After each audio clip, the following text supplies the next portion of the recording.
This mother eats only one bowl of rice with scrambled eggs each day, yet spares no expense buying her daughter expensive handbags. The family spends all their money on packaging their daughter, for they know only when she marries into wealth can they move out of this leaky, dilapidated shack. That designer handbag carries the family's hopes. Both parents once worked as servants in the villa ahead. Now the homeowners have been abroad for years, leaving them to guard the place. Now it serves as her photo backdrop. She crafts an image of being a wealthy heiress, posting selfies and videos on social media to lure wealthy men from her workplace. Occasionally, she receives bags gifted by her boss. But this doesn't alter the family's fate. To help their daughter infiltrate high society, her father contacts his boss's wife. She agrees to bring the girl to a birthday party, where luck might introduce her to a wealthy man. She even lends the girl her own clothes and jewelry, after slipping into high heels and a gown, and transformed into a socialite, drawing admiring glances. The girl, assumed the identity of her aunt's niece for the evening. Earpieces kept them in constant contact, though born into poverty, and possessed a model's figure, making her the most dazzling woman at the gathering. Directly ahead, at the 10 o'clock position, that guy was the owner of a jewelry store, but he was too old for Aunt's taste. The bespectacled man was a bus company owner, and dismissed him as too provincial. The next wealthy man was a high-end restaurant owner, and found him too short. Her aunt hadn't expected Aunt's standards to be so high, and was utterly confident she was certain to meet the perfect man. In a moment of distraction, and bumped into a handsome man.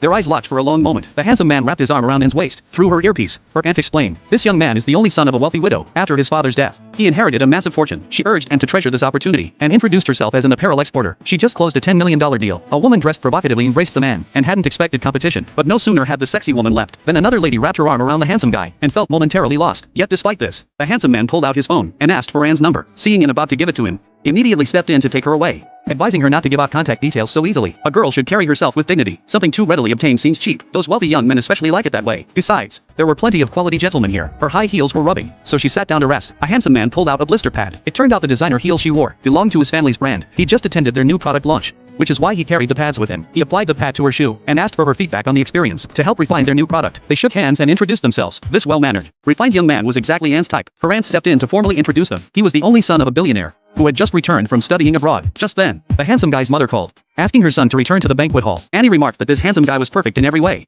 except for one flaw: he was too obedient to his mother. Her aunt told Annie not to be so picky, as he was already an exceptionally fine gentleman for the evening. This banquet was for the wealthy woman's birthday, and the entire hall sang happy birthday together. The wealthy woman asked all the guests to close their eyes, and make a wish with her. Her wish was for everyone to prosper in business, and possess boundless wealth, and realized that even among the wealthy, they remained insatiable, always craving more and more money. Closing her eyes, and made her own wish for a Prince Charming to marry her, and walk her down the aisle into a splendid marriage. The moment she opened her eyes, and saw a refined, handsome gentleman, though not conventionally handsome, he radiated mature charm. After the birthday party, and actively sought out the man. Soon, two handsome men approached her, both wanting Anne's phone number. It turned out they were old rivals. Her aunt quickly intervened and led in a way, advising her to maintain an aloof demeanor, and spotted a car in the courtyard. Just as she reached for her phone, the owner emerged, and explained she'd once owned an identical car before selling it, which is why this one caught her eye. The CEO seemed equally intrigued by her, suggesting they connect as friends, and never imagined that at her very first high society gathering, three wealthy men would approach her.